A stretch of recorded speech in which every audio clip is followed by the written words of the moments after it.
Olá, meu nome é Maiana, eu sou aluna do terceiro ano do curso de Pedagogia na Unesp de Marília.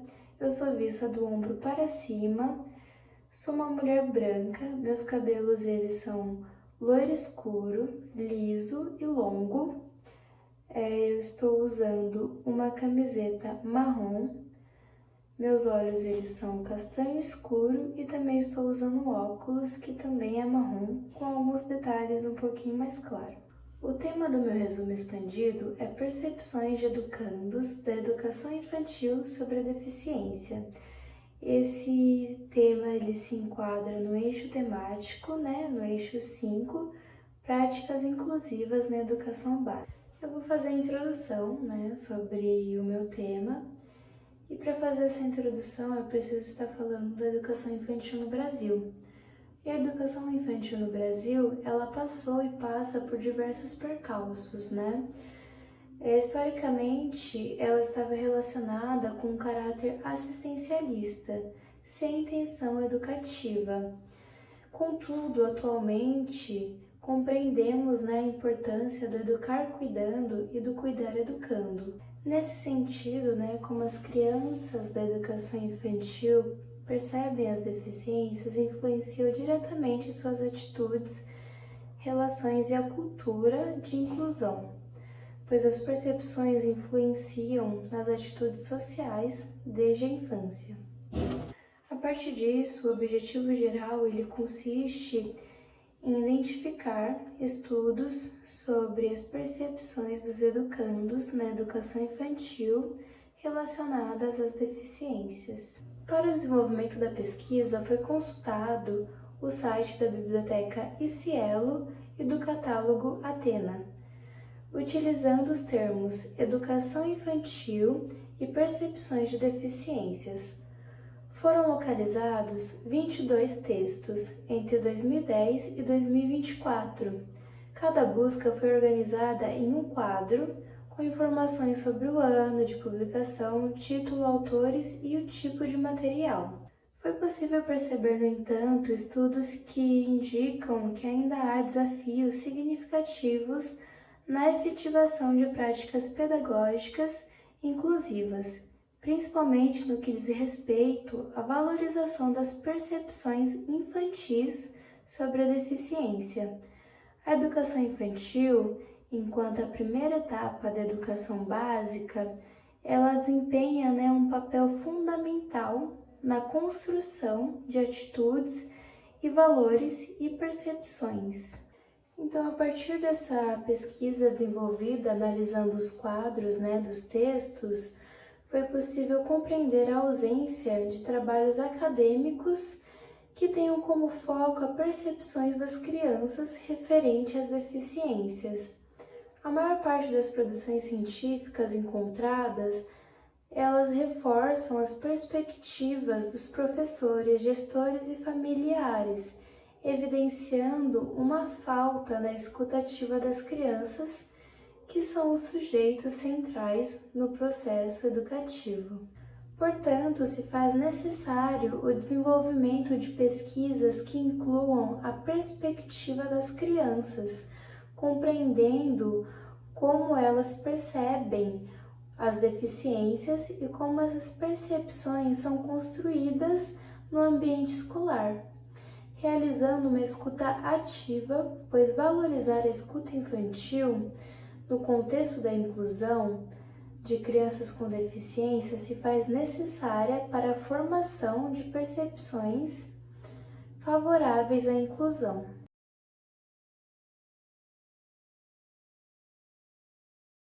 Olá, muito prazer a você que está me assistindo nesse momento. Sou Andréia Ribeiro da Silva, mestranda do curso de mestrado profissional em Educação Inclusiva em Rede Nacional, Profei. Estou vinculada à Universidade Federal do Sul e Sudeste do Pará, a Unifespa. Venho apresentar esse trabalho aos segundos de PEP, o mesmo tem por título Pressupostos da Teoria Histórico-Cultural e o Desenvolvimento de Conceitos na Criança com Deficiência Intelectual, sendo de autoria de Andréia Ribeiro da Silva e Francisca Gomes da Silva Matos. Nesse momento, eu gostaria de fazer a minha audiodescrição. Sou uma mulher de cor parda, cabelo cacheado de comprimento ao ombro Estou usando um vestido de cor verde, também utilizo um óculos de grau.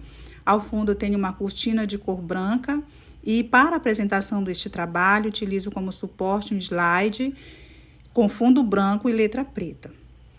Bem, esse trabalho é resultado de um estudo realizado no percurso da disciplina sobre o conceito de deficiência intelectual, onde vários textos foram analisados, inclusive textos sobre a teoria histórico-cultural, desenvolvida por Vygotsky. A abordagem do texto. Desenvolvimento das funções complexas do pensamento, proposto por Vygotsky em 2011, e suas implicações para a aprendizagem da criança com deficiência intelectual. Vygotsky defende a ideia de que a aprendizagem ela acontece por meio da interação e também da cultura, né? O desenvolvimento humano acontece por meio da interação e da cultura. Aqui ao lado nós temos uma imagem que representa a rede neural do nosso cérebro. A ciência defende que a deficiência intelectual se caracteriza por uma complicação em determinadas partes da rede neural do cérebro. Quando isso acontece, automaticamente a criança passa a ter certas dificuldades, dentre elas a dificuldade na aprendizagem, né? A criança tem essa dificuldade em compreender e internalizar conceitos.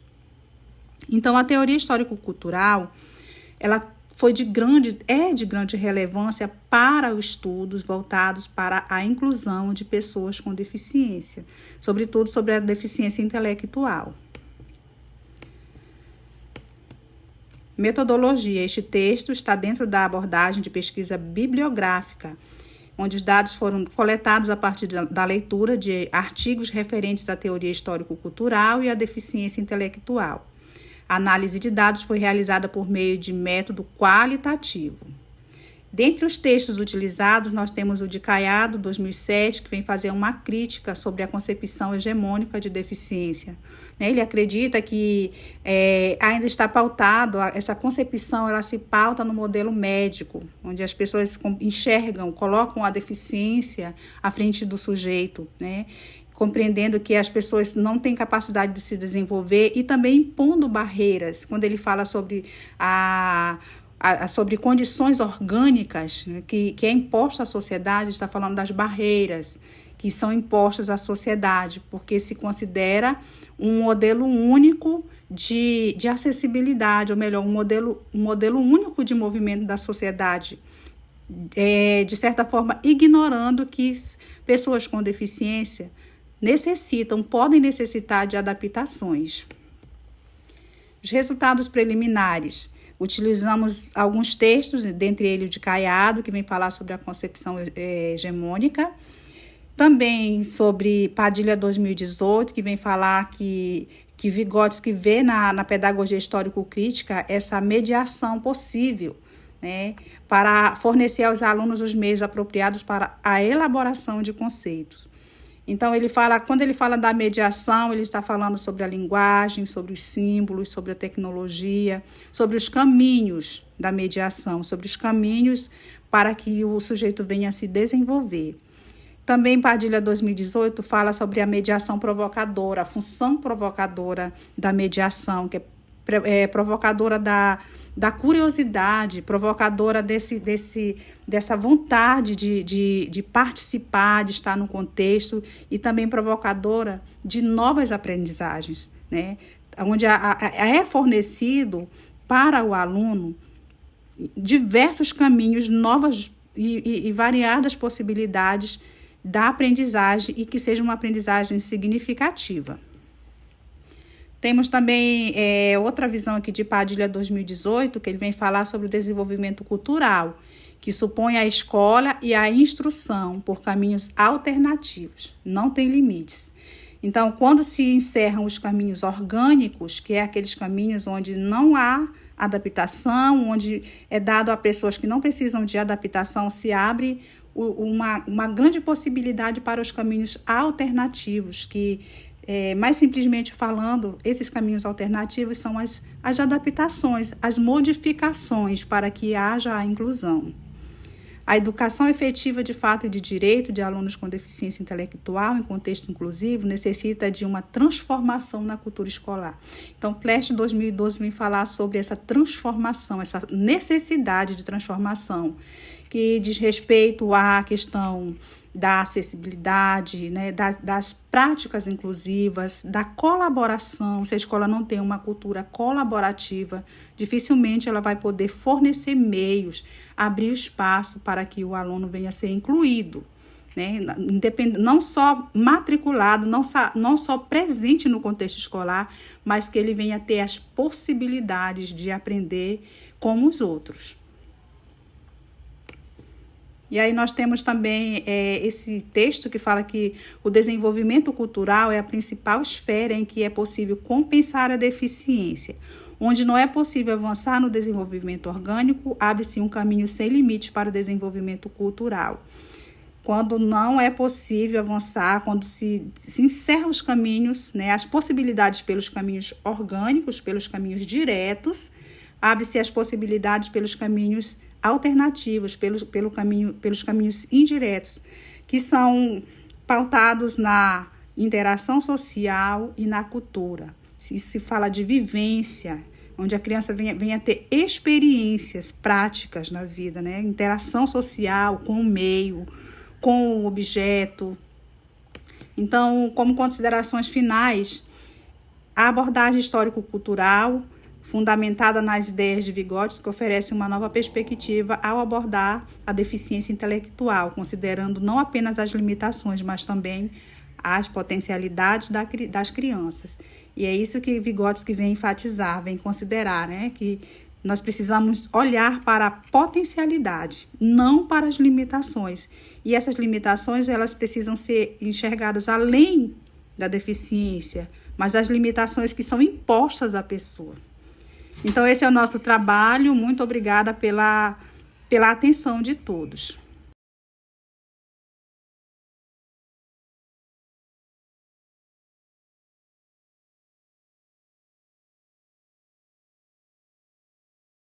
Olá, eu sou Aline Rocha do Nascimento e antes de começar eu vou me autodescrever. Sou uma mulher de pele clara, olhos claros, meio esverdeados. Estou com cabelo solto, ele é ondulado e escuro. E estou sentada numa cadeira preta e vermelha. Atrás de mim tem uma parede branca e um quadro, que está visível. Meu slide tem o fundo branco e na parte superior tem uma faixa roxa com o slogan da nossa jornada. Meu relato de pesquisa é intitulado Possibilidades Didáticas para Alunos PAEE nos anos iniciais do ensino fundamental. O eixo temático são práticas inclusivas na educação básica. Já tinha dito o meu nome, mas ao lado também, abaixo, tem o meu nome e o nome da minha professora, doutora Rita de Cássia Pisoli, que me orientou nessa pesquisa. Introdução. Esse estudo é parte de uma pesquisa de iniciação científica que busca refletir sobre práticas pedagógicas no contexto inclusivo, seguindo a meta de que é necessário oferecer o conhecimento científico a todas as crianças. A inclusão escolar tem sido um dos grandes desafios da educação brasileira, especialmente nos anos iniciais do ensino fundamental. Embora as políticas públicas tenham avançado desde os anos 90, ainda persistem barreiras que dificultam a implementação de práticas pedagógicas realmente inclusivas. Este estudo propõe uma reflexão sobre o desenvolvimento e a didática voltada às crianças da educação especial, considerando suas especificidades e potencialidades com base na teoria histórico-cultural. O objetivo do trabalho é analisar formas de organização pedagógica que favoreçam o processo de ensino e aprendizagem dos alunos PAEE nos anos iniciais do ensino fundamental. Parte-se do pressuposto de que é necessário garantir o acesso ao conhecimento científico para todas as crianças, promovendo uma mediação que respeite a diversidade e elimine as barreiras que limitam o desenvolvimento.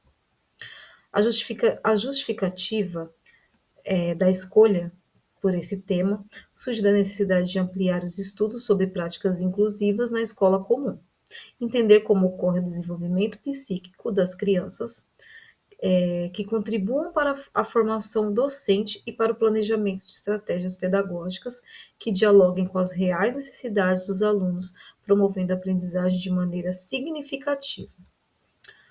A metodologia da nossa pesquisa, ela é de cunho qualitativo, né, e integra um estudo de iniciação científica desenvolvido no curso de pedagogia da Unespar. A investigação foi realizada com base na análise de documentos legais que orientam a educação especial na perspectiva inclusiva, como a Constituição Federal de 88, a LDB de 96, a Política Nacional de Educação Especial de 2008 e a LBI de 2015.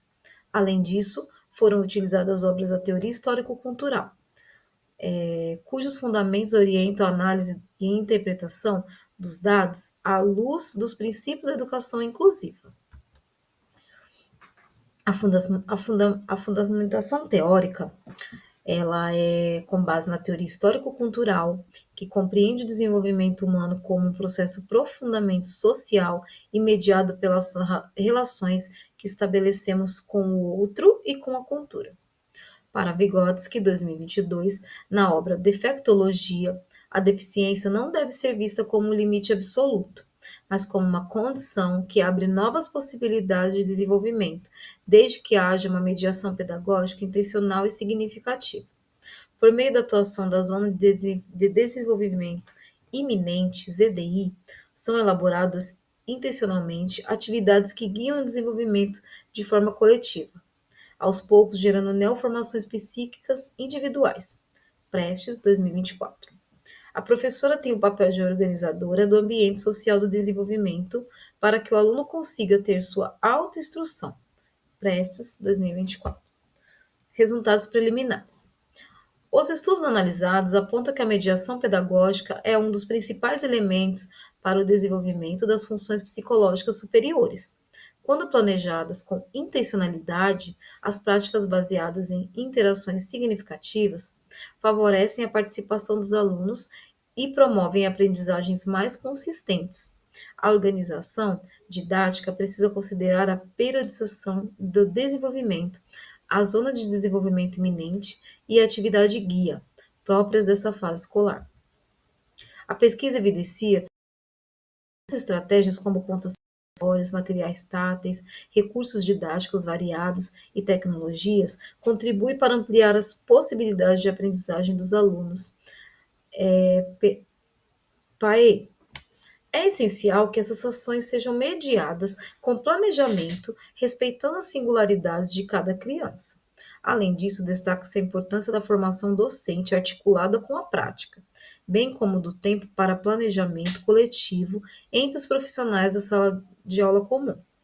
E do AE, a inclusão escolar exige não só boas intenções, mas também políticas públicas que assegurem condições reais de trabalho pedagógico. Aqui algumas de nossas referências. Eu agradeço a oportunidade.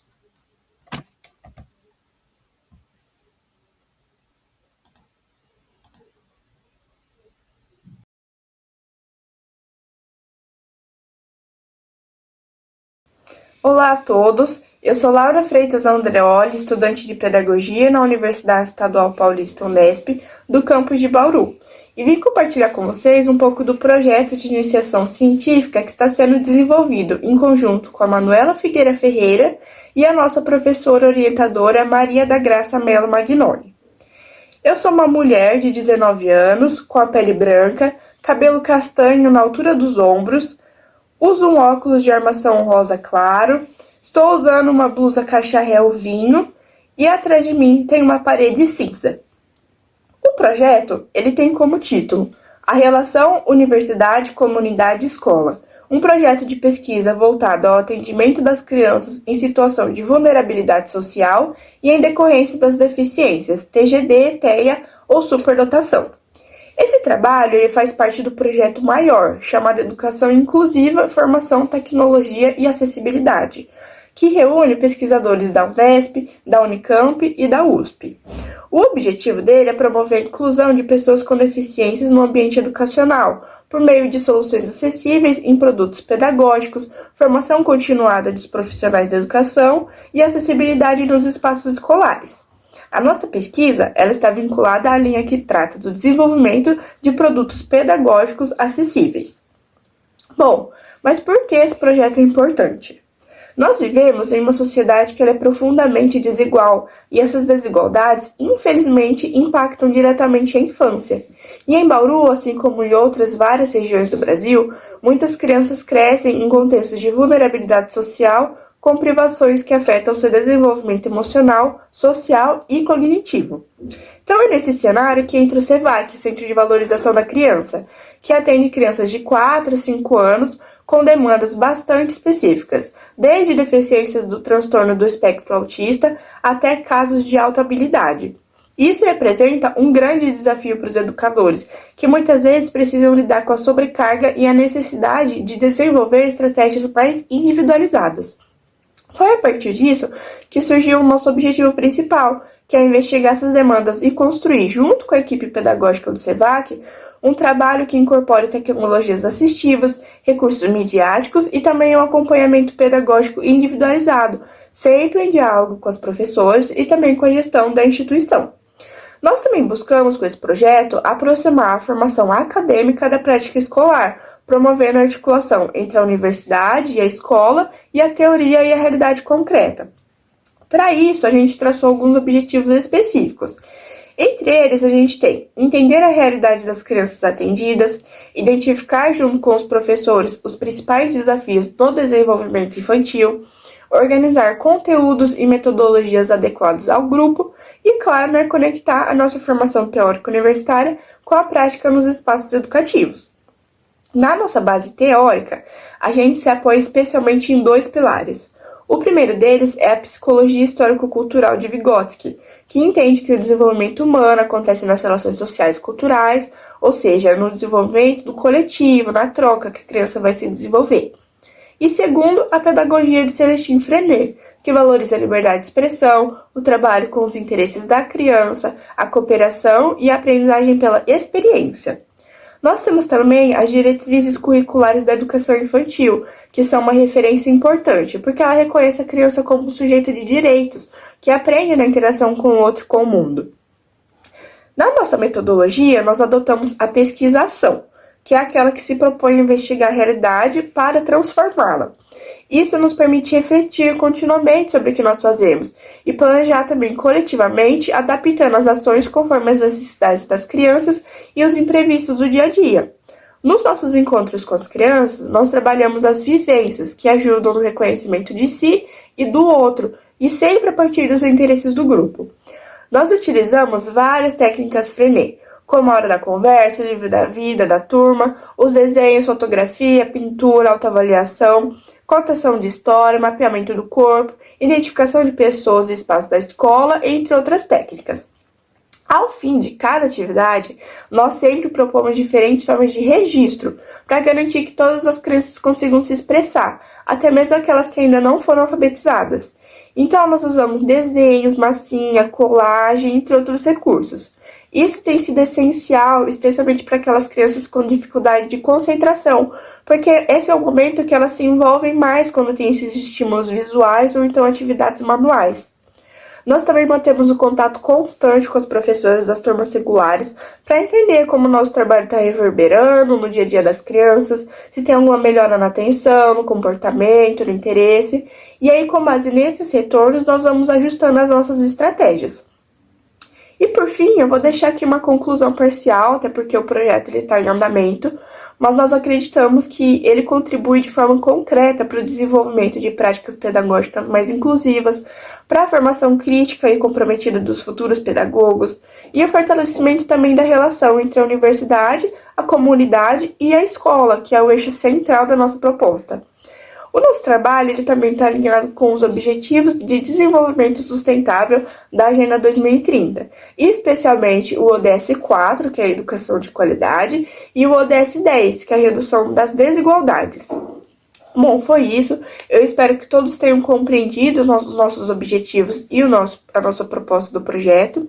E eu agradeço muito pela atenção.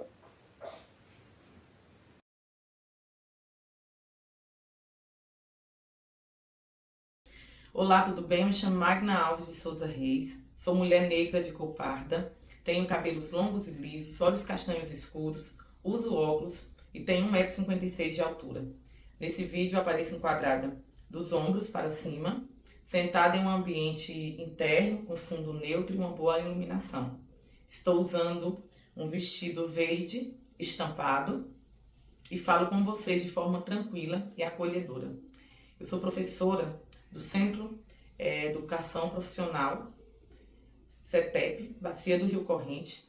Eu faço parte da Rede Estadual de Educação da Bahia e hoje eu vou compartilhar uma experiência vivida com muito compromisso e afeto relacionada às práticas de inclusão de estudantes com deficiência no contexto da Escola Técnica Pública. O tema do meu trabalho é Atendimento Educacional Especializado, AEE, na escola pública, uma experiência na escola de nível técnico. Esse tema surgiu da minha prática diária em uma escola que até então não tinha políticas efetivas de inclusão. O governo da Bahia tem um documento chamado Diretrizes Inclusivas da Educação da Bahia e da Educação Especial da Bahia, e nesse documento coloca situações de implantação de salas de recursos multifuncionais nas escolas e coloca o professor, disponibiliza um professor para essa sala. E na escola, no CETEP, não tinha esse profissional, porque até então os profissionais não têm muito interesse em assumir essas salas de recursos multifuncionais perante as dificuldades que são encontradas no caminho. Então, a proposta de inclusão escolar estava, infelizmente, mais no discurso do que na prática. E por isso enxerguei a urgência, nesse caso, de organizar, junto aos colegas, estratégias concretas para garantir o direito à educação de todos os estudantes, especialmente daqueles que sempre ficaram de maneira invisível. E, como nos lembra Mantoan, a inclusão não é um favor, mas é um direito. E aí eu comecei a fazer desse direito ser efetivado. O objetivo do trabalho foi mapear e fortalecer as práticas de inclusão escolar no CETEP, com foco nos atendimentos realizados pela sala de AEE. Eu inicialmente utilizei uma atividade de pesquisa-ação, uma abordagem de pesquisa-ação, aliada a um estudo de caso, pois além de registrar, eu participei ativamente do processo. Eu comecei com uma pesquisa documental, os levantamentos dos alunos que são PCDs, os estudantes PCDs, né? E até então, cadastrar esses alunos no sistema, porque muitos alunos tinham laudo, mas não estava registrado no sistema de matrículas da escola. Eu dei uma cartilha acessível para os professores com informações práticas sobre todas as deficiências, autismo, TDAH, deficiência visual, intelectual, e nessa cartilha eu coloquei as estratégias simples para adaptação e conteúdos de avaliação. Os pais são os primeiros educadores e conhecem melhor que ninguém as necessidades dos filhos. Então, por isso, envolvemos também as famílias, promovendo reuniões orientativas e abrindo espaços de escuta. E esses espaços foi muito importante, porque até então tinha aluno que deixou de frequentar a escola porque não tinha um cuidador. E aí eu fui junto ao Núcleo Territorial de Educação aqui, do meu território, que é o território da Bacia do Rio Corrente, procurar formar a equipe para funcionar a sala de recursos multifuncionais.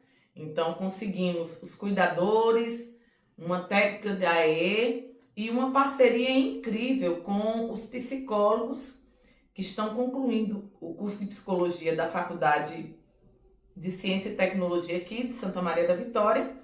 E aí, todas as quintas, eles fazem um trabalho excelente lá na escola, atendendo pais, estudantes e professores, visando cada vez mais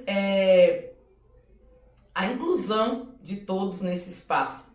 Os resultados começaram a aparecer de forma sensível e concreta. Os estudantes que antes evitavam se expor, passaram a participar mais das aulas, com mais confiança. E interessante que isso foi sendo percebido pelos próprios professores. Os professores perceberam que aquele aluno ele já tinha mais um protagonismo, já tinha interesse em participar das atividades da escola. Vocês têm uma ideia, um estudante com deficiência física que participou e venceu um campeonato para pessoas com deficiências em Salvador. Ele agora vai representar a Bahia agora na etapa nacional, que vai ser agora em agosto em Brasília.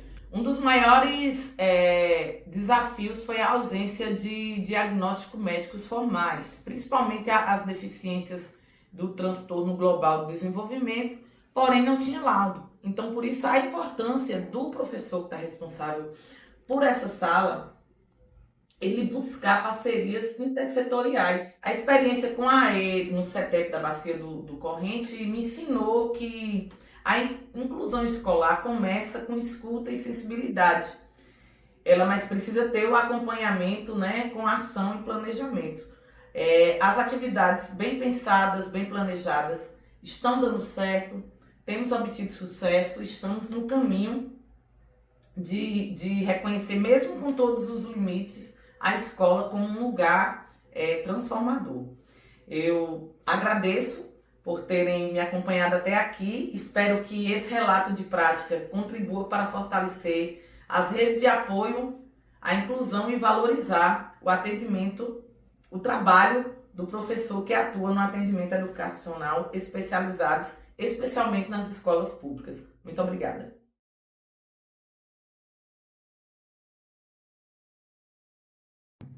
Olá, saudações presentes. Meu nome é Manuel Rosário dos Santos, sou do mestrado profissional em Educação Inclusiva na Universidade Federal do Sul-Sudeste do Pará. Neste vídeo, eu apareço enquadrado da cintura para cima. Tenho pele parda, cabelo liso e preto, olhos castanhos, uso óculos, estou vestido com jaleco na cor azul marinho. Tenho 1,70 m de altura. Ao fundo aparece uma parede na cor bege do Laboratório de Informática da Escola João Paulo I, a qual eu trabalho. Estou aqui para apresentar o trabalho intitulado Promoção da Inclusão Escolar por meio do ensino de Sociologia, com o uso de softwares educativos e recursos digitais adaptados, atendendo o eixo temático Práticas Inclusivas na Educação Básica. O mesmo foi desenvolvido em parceria com os meus colegas de pesquisa, Maria José Souza da Silva e Fábio Colins. Introdução. Nesta apresentação, compartilho um relato de prática docente com alunos do primeiro ano do ensino médio de uma escola pública no estado do Pará, com o objetivo de refletir sobre o uso de softwares educativos e recursos digitais como estratégia para promover a inclusão no ensino de sociologia. A experiência envolveu 5 estudantes com diferentes deficiências, como transtorno de espectro autista, síndrome de Down, deficiência visual, deficiência física, que também participavam do atendimento educacional especializado no contraturno. As atividades foram planejadas, realizadas ao longo de 8 semanas, em sessões no laboratório de informática, buscando ampliar o acesso ao conhecimento, estimular habilidades cognitivas, motoras e sociais, tecnológicas e fortalecer a autonomia desses alunos. Como defende Vera Longa e Mendes, 2014, os serviços de apoio para a inclusão escolar não devem ser mais pensados nos sistemas educacionais em formato de cascata, de maneira que um apoio seja substituído a outro, mas sim construídos em colaboração entre professores e equipe pedagógica. Essa prática reafirma que, com os recursos certos e um trabalho coletivo, a inclusão é possível e necessária. A experiência pedagógica. Nesta prática pedagógica, selecionamos conteúdo curricular de desigualdade social para trabalhar com alunos com diferentes tipos de deficiência, utilizando softwares educativos e recursos digitais adaptados à realidade de cada um. Os alunos com transtorno do espectro autista, utilizamos imagens reais do Google Imagens e cartazes digitais no Jamboard. para representar a situação de desigualdade de forma visual e direta. Para um aluno com síndrome digital, usamos histórias em quadrinhos digitais com as ferramentas Pixton e Make Believe Comics, além de vídeos curtos com depoimentos reais.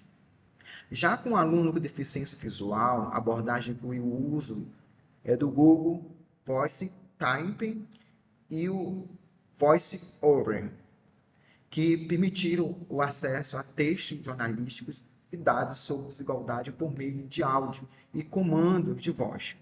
Para o aluno com deficiência física, utilizamos podcasts e vídeo do YouTube, com histórias de movimentos sociais, além de jogos educativos com dilemas sobre justiça social. O uso combinado de recursos tecnológicos pedagógicos e o apoio do professor mediador e da especialista de educação especial possibilitou uma abordagem lúdica e inclusiva, promovendo a autonomia e a participação ativa de todos os alunos. Resultado de discussões. O resultado desta prática pedagógica indica que conseguimos tornar as aulas de sociologia mais inclusivas. Notou-se um aumento significativo na atenção, no engajamento dos alunos com deficiências, que antes demonstravam pouco interesse devido ao caráter teórico e complexo do conteúdo, especialmente sobre desigualdade social. As atividades adaptadas possibilitaram que esses alunos compreendessem melhor o tema, identificando-se com as situações sociais discutidas. Como destaca o Muntuan 2003, a inclusão também se legitima porque a escola, para muitos alunos, é o único espaço de acesso ao conhecimento. Portanto, é fundamental tornar a sala de aula um ambiente acessível e acolhedor. Além disso, observamos o protagonismo dos alunos ao utilizarem softwares educativos e recursos digitais adaptados, o que motivou sua participação ativa e a expressão das suas ideias em discussões em sala. Essa prática também favoreceu a comunicação entre alunos com e sem deficiência, ampliando o diálogo e a convivência. Por fim, essa experiência evidencia a necessidade de as escolas modernizar suas práticas pedagógicas para atender à especificidade de todos os alunos, evitando as exclusões típicas da educação especial tradicional, conforme o Muntuan 2003. Assim, ressignificamos o planejamento das aulas de sociologia para buscar promover uma inclusão efetiva. Considerações finais. Conclui-se que faz-se necessário repensar o modelo de aula e de escola que temos atualmente. Nesta experiência, constatou-se a necessidade dos alunos terem maior acesso a softwares educativos. Os resultados evidenciaram que os softwares educativos e recursos digitais adaptados, quando utilizados de forma planejada e adaptada, favorecem a inclusão escolar com maior engajamento dos alunos com deficiência. Além disso, o acesso a tecnologias assistivas e softwares específicos proporcionam um processo de ensino-aprendizagem inclusivo, promovendo o desenvolvimento de habilidades cognitivas e sociais essenciais para facilitar o acesso ao conhecimento escolar. Consequentemente, a prática pedagógica inclusiva impulsiona a participação plena de todos os alunos no ambiente escolar e na sociedade, conforme o pressuposto da inclusão educacional. Por fim, fica claro que é fundamental que as escolas investam em recursos tecnológicos na formação de profissionais para que a viabilidade dos softwares educativos, dos recursos digitais adaptados, seja plenamente explorada em prol da educação inclusiva. Assim, a promoção de práticas como esta é crucial para garantir uma educação de qualidade de forma inclusiva para todos os alunos. Deixo a nossa lista de referências, também presente no trabalho escrito. Compartilhe o meu e-mail, manuel.santos.unifespa.t5@gmail.com para quaisquer contatos. Obrigado.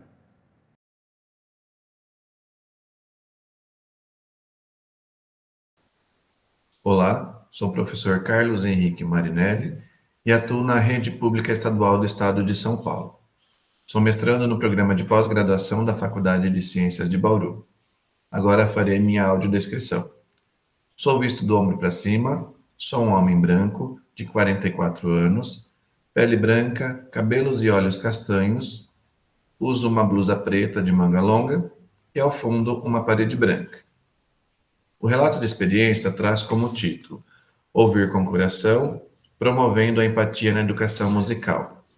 E se encaixa no eixo temático 5, práticas inclusivas na educação básica, cujos autores somos eu e meu orientador Alexandre de Oliveira Legendre.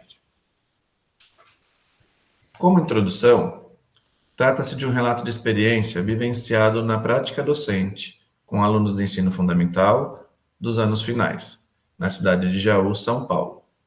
A prática deriva do contexto de paisagem sonora, em continuidade ao estudo dos elementos constitutivos da linguagem da música. Portanto, o tom, intensidade, timbre, melodia e ritmo. A atividade foi adaptada para entender necessidades de uma aluna com deficiência auditiva, bem como promover a empatia nos alunos ouvintes. Os objetivos: explorar os elementos da linguagem da música através da escuta sensível, desenvolver a escuta ativa e a apreciação de sons do cotidiano, estimular a compreensão da música, além do som, incluindo vibração, ambiente e emoção, e promover a empatia e inclusão por meio da percepção sonora. Como metodologia, no primeiro momento, realizei uma introdução. Portanto, após revisar os assuntos da aula anterior, descrevi o desenvolvimento das etapas da aula vigente, assim como seus objetivos e levantamento de conhecimentos prévios. No segundo momento, realizamos uma ação expressiva, onde os alunos passearam pela escola, classificando os sons do cotidiano, e foram categorizados de acordo com o quadro abaixo. O quadro abaixo está dividido em 4 colunas e 6 linhas, onde, na primeira coluna, os alunos precisavam identificar qual a fonte sonora, e as seguintes colunas, à direita, classificá-los, se é um som da natureza, se é um som humano ou se é um som tecnológico. No terceiro momento, realizamos uma sensibilização. Nesse momento foi cedido o lugar de fala à aluna Ana, cujo nome é fictício, e sobre suas experiências e vivências decorrentes da deficiência auditiva. Ao lado direito, uma imagem registrada no momento da sensibilização. A aluna Ana, com nome fictício, acompanhada de uma de suas intérpretes em Libras, relatando as suas experiências vividas até então. Um quarto momento foi um momento de apreciação, onde foi apresentado e posteriormente contextualizado sobre uma reportagem intitulada O Som do Silêncio, que foi exibida no programa Fantástico, sobre pessoas surdas e sua relação com a música. Ao lado direito, um QR Code que pode ser acessado tendo acesso à reportagem exibida durante a aula. E como momento final, para fechar, uma experimentação. Então, uma estratégia que foi sugerida pelo próprio material didático, mas que foi adaptado e em caráter colaborativo, portanto, uma organização em duplas, experienciando as ondas sonoras por meio do tato, usando balões de festa. Então, a imagem resume como foi esse momento de experimentação. Aqui na imagem nós vemos os alunos organizados em dupla, um à frente e o outro atrás. O aluno que fica atrás, cobrindo os ouvidos da pessoa que está à frente, para diminuir o sentido da audição. E o aluno que está à frente, com os ouvidos cobertos, segurando o balão para sentir a vibração da música que foi colocada no momento da apreciação. Então foi escolhida uma música que tivesse bastante oscilação sonora, para que essas oscilações pudessem ser sentidas nos balões. Juntamente com os alunos, 2 das intérpretes de Libras que acompanham a aluna apresentada anteriormente também participaram da ação. Como fundamentação teórica, alguns assuntos foram trabalhados.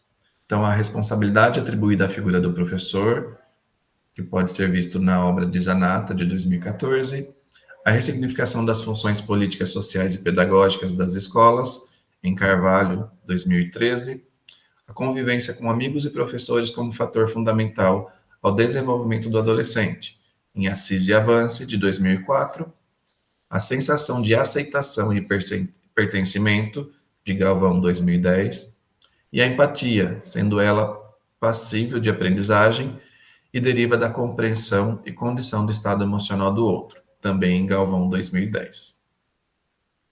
Como considerações finais,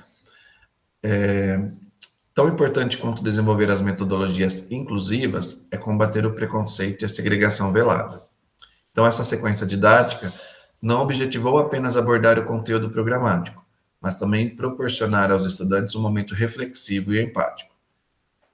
Combater discursos discriminatórios e ou cientificamente equivocados e a necessidade de assuntos que sejam abordados no decorrer de todo o ano letivo, além de fazerem parte dos planejamentos e respaldados pela gestão escolar. Também promover o lugar de fala às pessoas com condições distintas e preparar o ambiente e o grupo social nos quais pessoas com deficiência, seja ela qual for, estão inseridas, possibilitando colocar-se no lugar dela, sentir o que ela sente e compreender as experiências e visões de mundo delas. Isso é empatia em sua essência. Aqui nesse slide, as referências bibliográficas já comentadas nos slides anteriores. Muito obrigado.